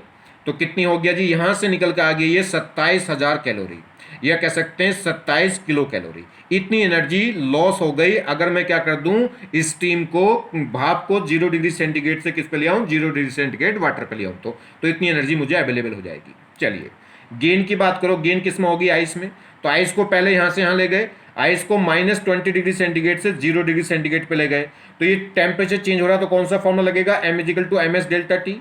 m कितना 450 ग्राम, s कितना होगा आइस का हाफ, ठीक है, वाटर के लिए होता है 1 और आइस के लिए होता है हाफ। डेल्टा टी में कितना टेम्परेचर चेंज हो रहा है 20 का, तो यहाँ से कितनी आ गई 4500 कैलोरी, वो तो बहुत ज़्यादा है, 27,000 है। चलिए अभी तो इसका मतलब आगे ले जाओ इसको। अब आइस को 0 डिग्री सेंटीग्रेड से वाटर 0 डिग्री सेंटीग्रेड पे ले जाओ, तो ये क्या हो रहा है, फेज ट्रांजिशन हो रहा है, तो इसमें जो हीट रिक्वायर्ड होगी ml, मास कितना है इसका, वही 450 ग्राम, और L कितनी होगी आइस की L होती है 80, तो यहाँ से कितना आ गया ये 36,000, ये अकेला ही 36,000, इससे ज़्यादा आ गया भैया, तो इसका मतलब यहीं रुकना पड़ेगा, यानी कि उससे नीचे आना पड़ेगा। आ रही बात समझ में कि नहीं आ रही। चलिए तो ये कितना हो रहा है, ये 4,500 कैलोरी तो यहाँ मिल गई, और 36 किलो कैलोरी यहाँ मिल गई, तो ये 27 से तो बहुत ज़्यादा हो गई। तो देखिए आगे, तो देखिए आइस में, आइस के लिए जो एनर्जी क्या हो रही है, गेन हो रही है, आइस जो एनर्जी गेन कर रहा है वो क्या है, बहुत ज़्यादा हो गई, किससे, स्टीम लॉस से। तो अब क्या करो, वाटर को वापस लॉस कराओ और एनर्जी लॉस कराओ, किससे, वाटर से। तो वाटर 100 डिग्री सेंटीग्रेड से कहाँ ले आओ, वाटर को 0 डिग्री सेंटीग्रेड पे ले आओ, तो ये टेम्परेचर चेंज हो रहा है, तो फॉर्मूला क्या होगा, Q=ms डेल्टा टी। m कितना है किसका, भाप का, यानी कि जो भाप का था वही पानी का हो जाएगा, कितना 50 ग्राम, और इस वाटर के लिए स्पेस हीट कितनी होगी 1, और टेम्परेचर में लॉस कितना हो रहा है 100, तो यहाँ से कितनी 5000 कैलोरी और आ गई। ठीक है जी। तो देखिए हीट लॉस कितनी हो गई, 27 तो हुई थी स्टीम से वाटर में, और वाटर से 100 डिग्री सेंटीग्रेड वाटर से 0 डिग्री सेंटीग्रेड वाटर लाने में 5 और हो गई, तो 27 और 5 कितनी हो गई 32,000, या कह सकते हैं 32 किलो कैलोरी। ठीक, अब टोटल हीट गेन कितनी हो रही, अगर आइस को मैं किस पे ले आऊं, 0 डिग्री सेंटीग्रेड वाटर पे ले आऊं, तो वो कितनी हो रही है, उसमें कितनी हो रही है, देखिए 36,000 तो एक में थी और 4,500 एक में थी, तो कितनी हो गई ये हो गई 40,500 कैलोरी, तो अभी भी ज़्यादा है, अभी भी ज़्यादा है, तो इसका मतलब भैया आइस पूरी मेल्ट नहीं हुई होगी। आइस का कुछ हिस्सा किस पर आ गया होगा, 0 डिग्री सेंटीग्रेड आइस में, और कुछ हिस्सा किस में आ गया होगा, 0 डिग्री सेंटीग्रेड वाटर में, क्योंकि आइस को जो हीट गेन जो है वो ज़्यादा है और हीट लॉस क्या है, कम है, तो इसका मतलब आइस पूरी की पूरी मेल्ट नहीं हुई होगी। तो जो हमारे पास जो आवश्यकता है वो कितनी है, 40 यानी कि 40,500 कैलोरी की, और हमारे पास जो उपलब्ध है वो 32,000 है। ठीक है, तो इसका मतलब है पूरा आइस पूरा नहीं पिघलेगा, तो बर्फ यानी कि जो आइस है वो पूरा पिघलेगा नहीं, तो फिर मिक्सचर में क्या होगा, तो मिक्सचर का टेम्परेचर पूछा है वो तो 0 डिग्री सेंटीग्रेड हो गया, तो आइस 0 डिग्री सेंटीग्रेड वाटर और 0 डिग्री सेंटीग्रेड आइस, अब ये दोनों आपस में मिक्स होके कुछ आइस को मेल्ट कर देंगे, कुछ आइस बच जाएगी, कितनी मेल्ट कर देंगे तो वो भी देख लेंगे।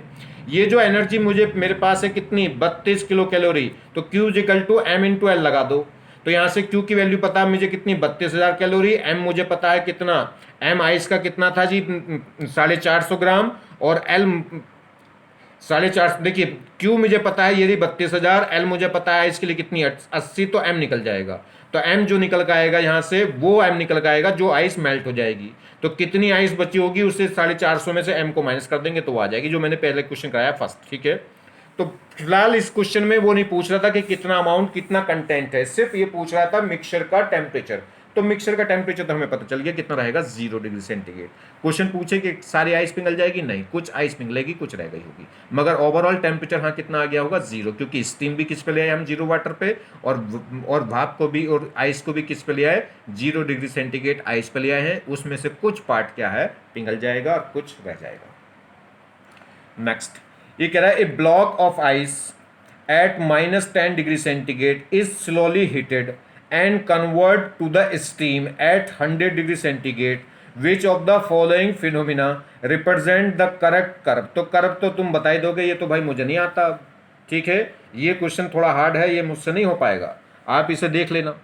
ठीक है, आइस है किस पे -10 डिग्री सेंटीग्रेड पे, तो ये माइनस मान लीजिए ये थी, ठीक है, आइस थी -10 पे, तो बढ़ी क्या हो गई, यहाँ आइस 0 डिग्री सेंटीग्रेड पे पहुंच गया होगा, फिर क्या हो गया होगा 0 डिग्री सेंटीग्रेड पे वाटर, फिर किस पर आ गया होगा 100 डिग्री सेंटीग्रेड वाटर, फिर किस पर आ गया होगा 100 डिग्री सेंटीग्रेड वेपर। ठीक है, तो बस यही कर्व होगा। नेक्स्ट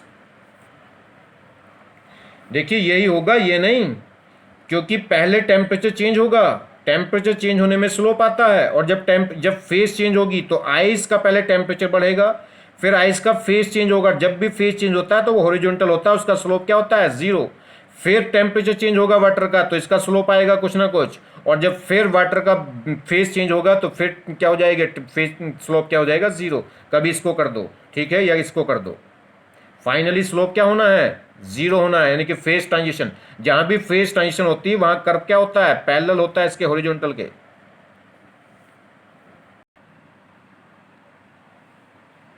देखिए नेक्स्ट प्रॉब्लम देखें, ये भी जेई 2010 में आई हुई है। A piece of ice mass m gram is at -5 degree centigrade at atmospheric pressure, ठीक है। It is given 420 joule of heat so that ice start melting. Finally, when the ice water mixture is in equilibrium, then it is found that 1 gram of ice has melted. Find out the value of m. Question समझाता हूँ।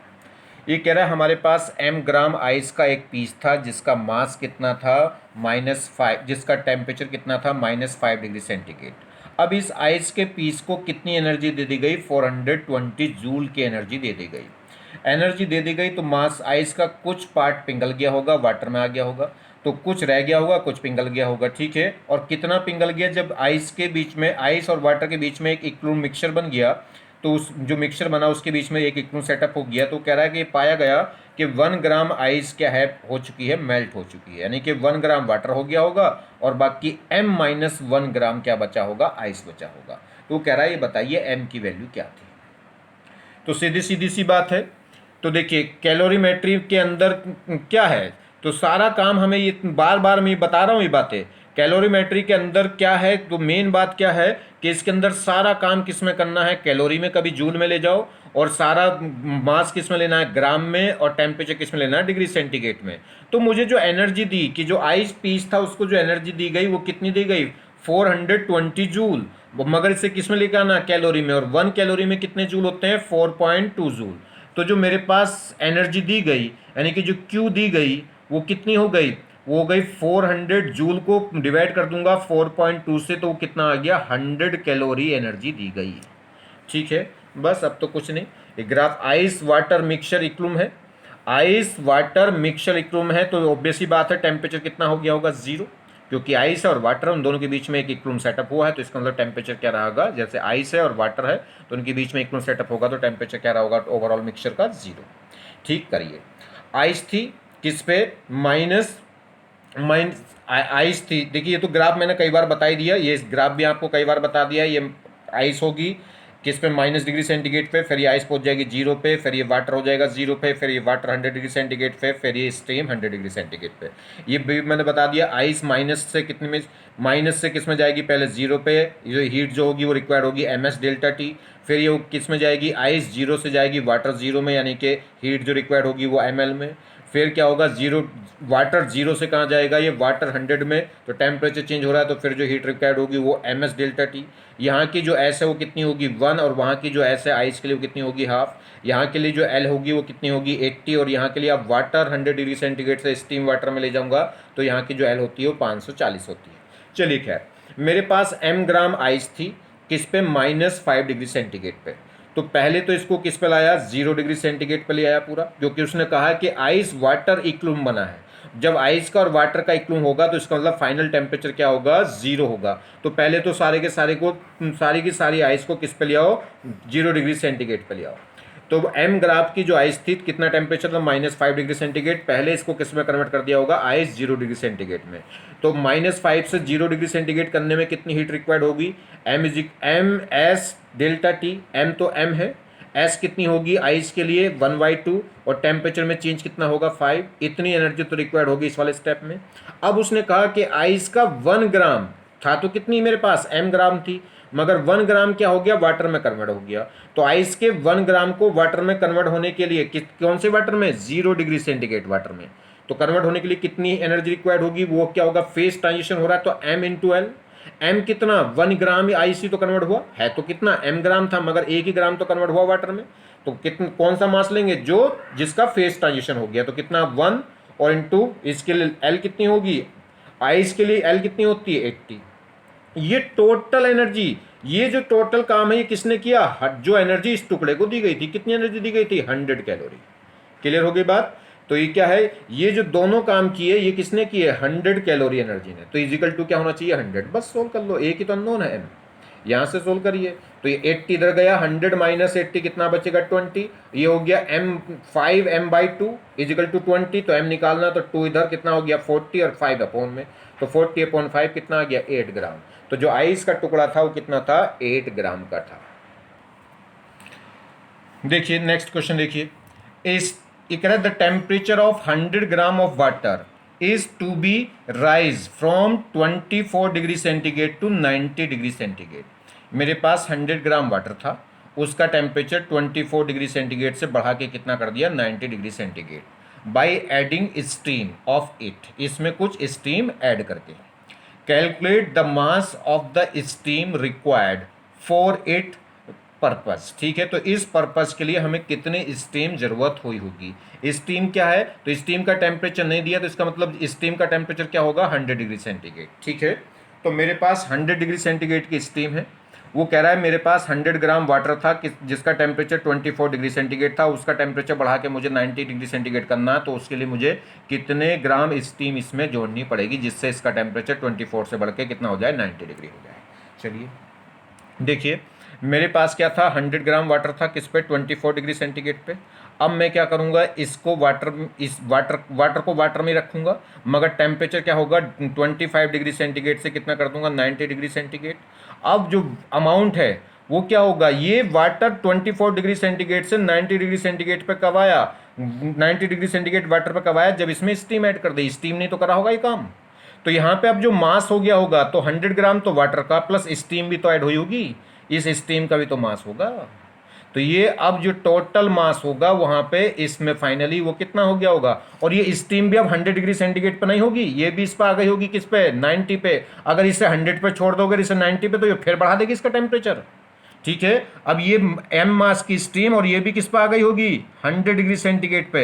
ये कह लो पूरा mixture अब किस पर हो गया होगा, पूरे मिक्सचर का टेम्परेचर कितना हो गया होगा 100 डिग्री सेंटीग्रेड। ये बात छोड़ देते हैं लोग बाग इतनी वाली, और ये छुट्टी दुर्घटना घटी। ठीक है, चलिए तो क्या करें, करना क्या है, करना तो कुछ भी नहीं है। देखिए हमारे पास क्या है, ये मेरे पास क्या था, वाटर था किस पे, वाटर था 100 ग्राम का कित पे 24 डिग्री सेंटीग्रेड पे। उसे उठा के कहाँ ले जाना है 90 डिग्री सेंटीग्रेड पे। और एक क्या कौन लाए, यहाँ से इस पानी को यहाँ से यहाँ तक उठाने का काम कौन करेगा, स्टीम। स्टीम कितनी थी मेरे पास, m मास की स्टीम थी, पता नहीं वो m तो पूछ रहा है किस पे थी 100 डिग्री सेंटीग्रेड पे। स्टीम को उठा के यहाँ से यहाँ लाना है, तो पहले यहाँ तक लाओ और फिर यहाँ से यहाँ तक लाओ। ठीक है, और तो वाटर यहाँ आ जाएगा। आगे बात समझ में नहीं, तो यहाँ से तो क्या होगी, स्टीम से तो हीट क्या होगी लॉस, और वाटर क्या करेगा गेन। तो गेन और लॉस निकालिए। देखिए तो क्या करें, 100 ग्राम वाटर को मैं कहाँ ले जा रहा हूँ 24 डिग्री सेंटीग्रेड से 90 डिग्री सेंटीग्रेड में ले जा रहा हूँ। तो कितनी हीट गेन होगी, यानी कि कितनी हीट रिक्वायर्ड होगी, तो m इजिकल टू निकालिए, तो q इजिकल टू निकाल लो, कितनी हीट गेन होगी वाटर को ऐसा करने में, गेन मतलब रिक्वायर्ड होगी। तो q इजिकल टू होगा ms डेल्टा टी। m कितना है 100 ग्राम किसका, पानी का। s कितनी है पानी की 1, और टेम्परेचर में चेंज कितना कर रहे हैं जी 90 माइनस 24। तो यहाँ से निकल के आ गया ये कितना 6600 कैलोरी। इतनी एनर्जी चाहिए पानी को 24 डिग्री सेंटीग्रेड से बढ़ा के 90 डिग्री सेंटीग्रेड करने में। अब स्टीम से क्या मिलेगा मुझे, स्टीम से क्या मिलेगा, देखिए तो स्टीम कहाँ थी 100 डिग्री सेंटीग्रेड पे थी। तो पहले तो इसे क्या लाऊंगा, स्टीम 100 डिग्री सेंटीग्रेड से क्या बनाऊंगा, स्टीम वाटर बनाऊंगा। और स्टीम वाटर किस पे 100 डिग्री सेंटीग्रेड पे। तो देखिए तो ये कितनी होगी, मुझे एनर्जी कितनी, मुझे कितनी एनर्जी चाहिए 66 एनर्जी चाहिए। तो 66 एनर्जी में क्या क्या चाहिएगा, ये एनर्जी क्या क्या कर रही होगी, एक तो लेटेंट हीट बदली होगी किसकी, स्टीम की, मतलब ये तो हो गई गेन।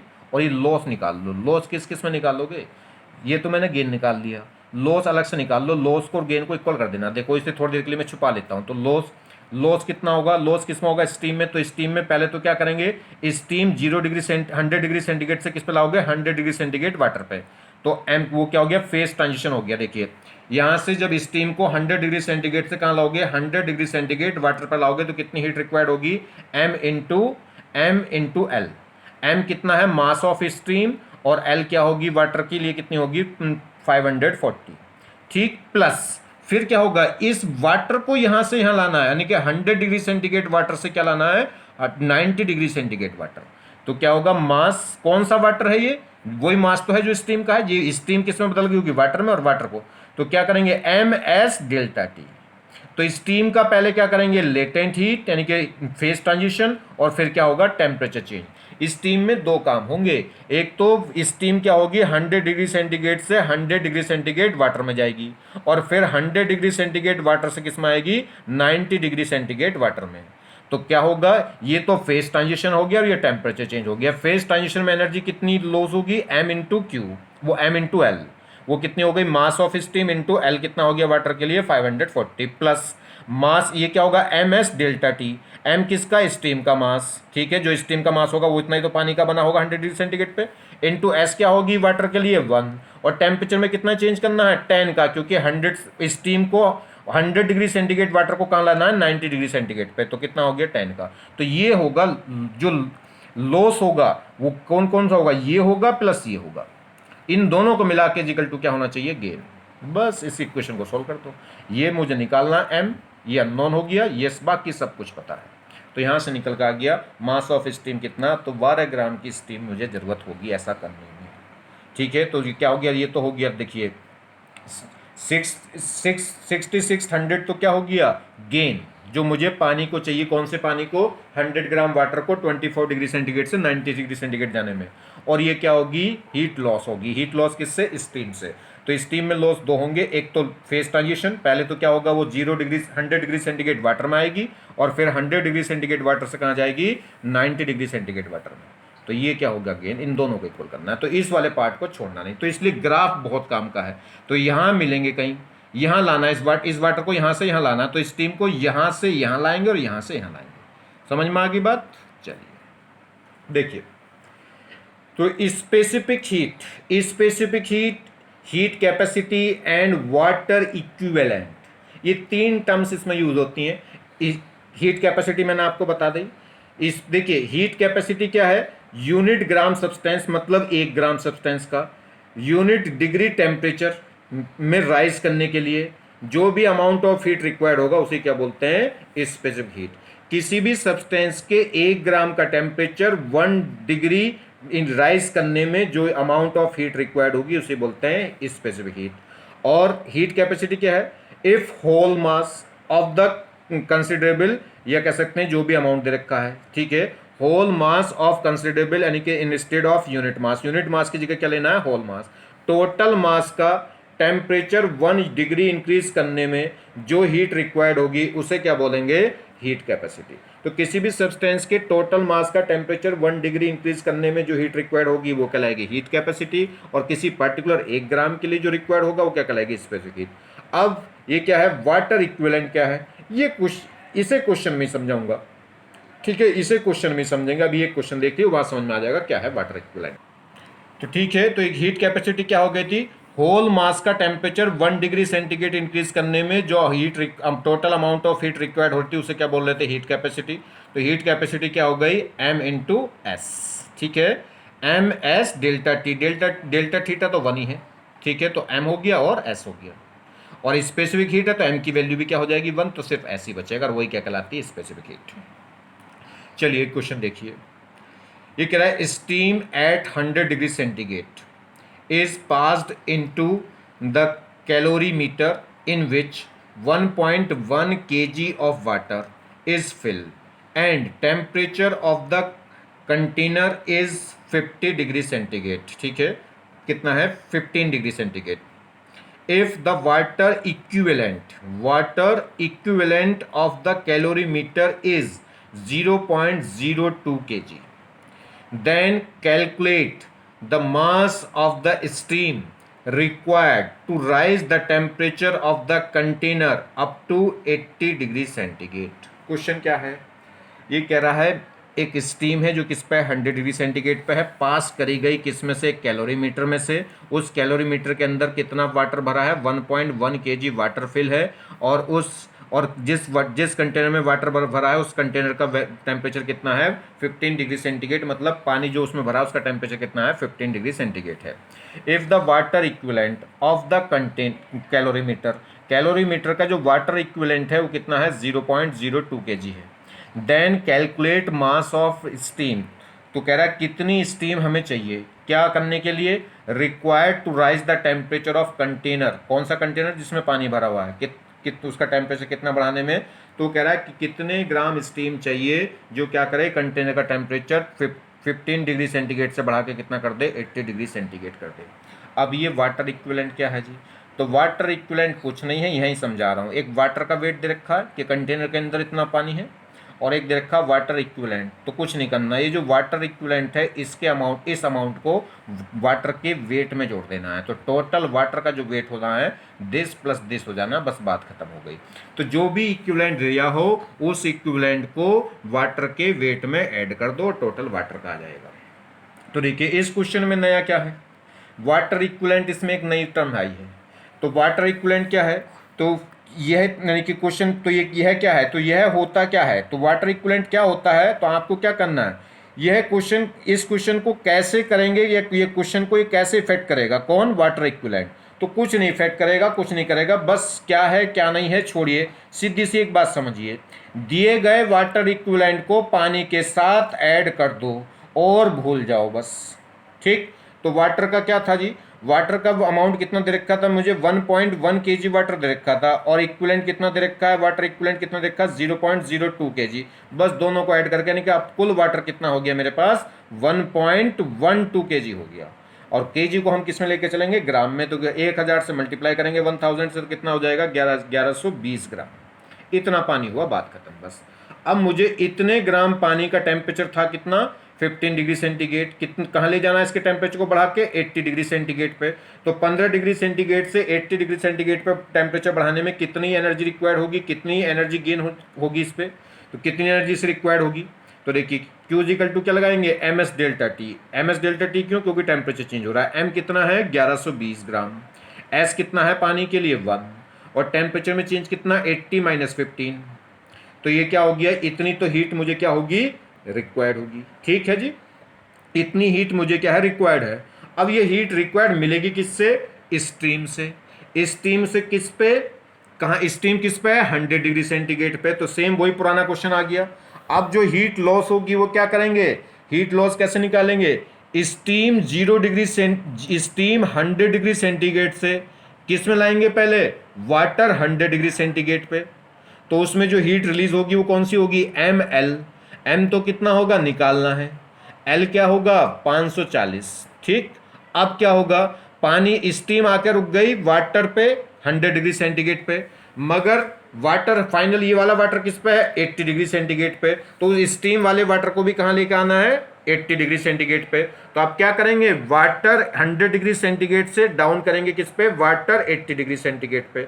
तो अब इस स्टेप में और एनर्जी रिलीज होगी, वो कितनी होगी, M इजिकल टू होगा यानी कि Q इजिकल टू होगा MS डेल्टा टी, M कितना होगा वही स्टीम वाला मास, S कितना होगा 1, ठीक, और डेल्टा टी कितना होगा 100 डिग्री सेंटीग्रेड से कहाँ लाना है 80 पे यानी कि 2, कितना हो जाएगा 20, तो टेम्परेचर में डिफरेंस कितना हो जाएगा 20, तो ये हीट लॉस होगा। तो हीट लॉस होगा स्टीम से वाटर, और वाटर 100 डिग्री सेंटीग्रेड से वाटर 80 डिग्री सेंटीग्रेड, जो हीट लॉस है वो हीट गेन के इक्वल कर देना, एक आंसर आ जाएगा। तो देखिए ये तो क्या हो गया, हीट जो मुझे गेन चाहिए किसके लिए, इस पानी को, कितनी MS डेल्टा टी, और दूसरी क्या चाहिए मुझे, ये हीट लॉस होगी, हीट लॉस क्या होगी ML, ठीक है, ये कितनी हो गई ML, ये तो हो गई आइस वाटर को, आइस यानी कि आइस 100 डिग्री सेंटीग्रेड को, आइस वो वाटर 100 डिग्री सेंटीग्रेड लाने में, आइस 100 डिग्री सेंटीग्रेड से वाटर 100 डिग्री सेंटीग्रेड में लाने में कितनी हो गई M × L,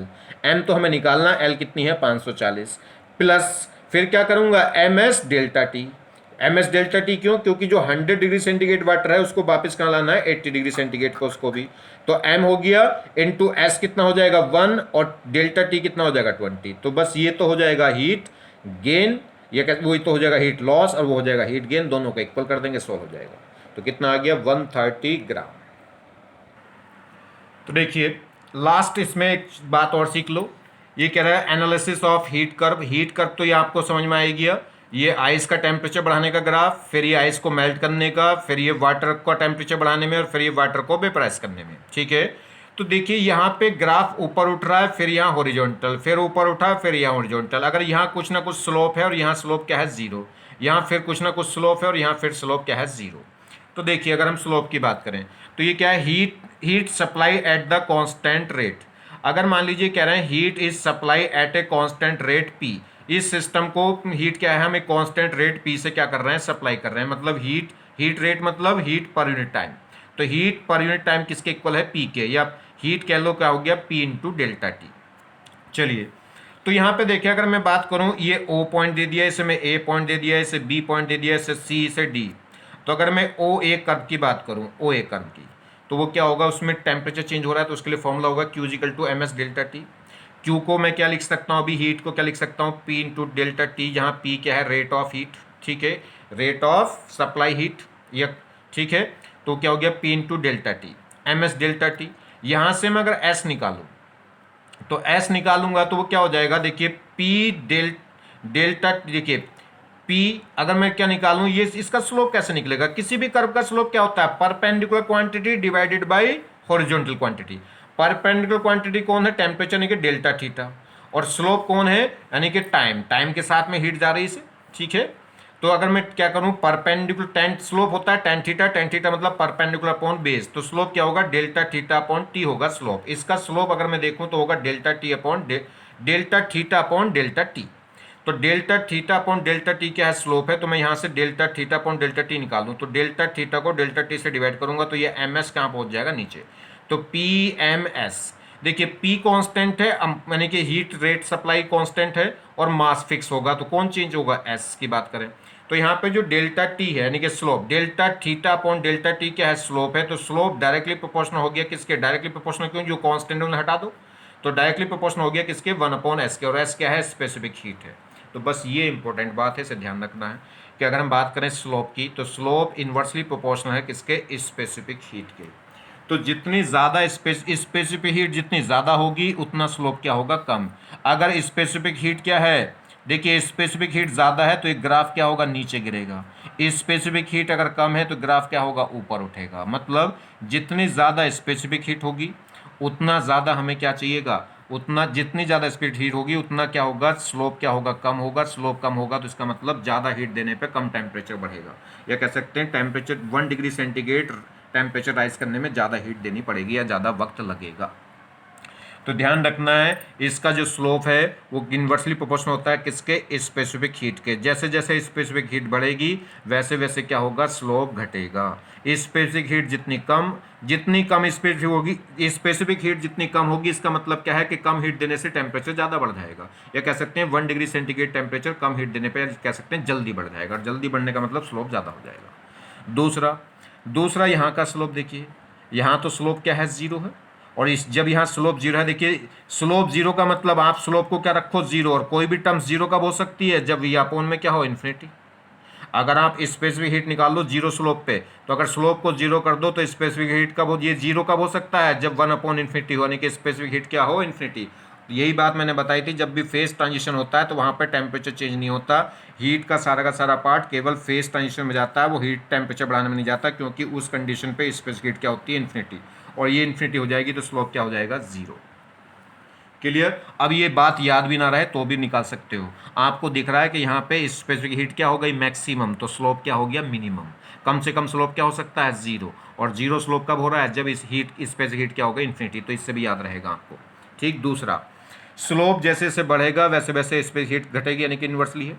तीसरी और एक और बात देख लीजिए, ए बी की। अगर ए बी की बात करें तो वहाँ पे फेज ट्रांजिशन है, और फेज ट्रांजिशन के लिए क्यू इक्वल टू होगा एम एल, और क्यू की जगह लिख सकते हैं P into delta T into M L. यहाँ पर अगर हम बात करें तो अगर देखिए यहाँ पर अगर मैं एल निकालूँ तो होगा P delta T upon M. ठीक है, पी और एम तो कांस्टेंट है, तो जो एल है लेंथ, वो किस पे डिपेंड कर रही है, डायरेक्टली प्रोपोर्शनल हो रही टाइम के। तो कहने का मतलब है कि जितना ज़्यादा टाइम लगेगा उतनी लेंथ क्या हो जाएगी, उतनी एल क्या होगी, बड़ी। और एल बड़ी होने का मतलब है कि ये जो लेंथ है इसकी क्या होगी, लेंथ क्या हो जाएगी, बड़ी हो जाएगी। तो लेटेंट जो हीट है, लेटेंट हीट है वो डायरेक्टली प्रोपोर्शनल हो रही किसके, डेल्टा टी के, यानी कि टाइम के। तो लेटेंट हीट डायरेक्टली प्रोपोर्शनल होगी किसके, length of A B curve के। तो ये जो ए बी कर्व है ये लेंथ जितनी बड़ी होगी उतनी लेटेंट हीट क्या होगी, ज़्यादा। यहाँ लेटेंट हीट आइस के लिए कितनी होती है, 80, तो ये लेंथ छोटी होगी। और वहाँ वाटर के लिए लेटेंट हीट कितनी होती है, 540, तो ये लेंथ लंबी होगी। आगे बात समझ में नहीं। तो लेंथ जितनी लंबी उतनी क्या है, लेटेंट हीट क्या होगी, ज़्यादा होगी। ये स्लोप जितना ज़्यादा उतनी स्पेसिफिक हीट क्या होगी, कम। तो ये बात आपको ध्यान रखनी है बस, ठीक है।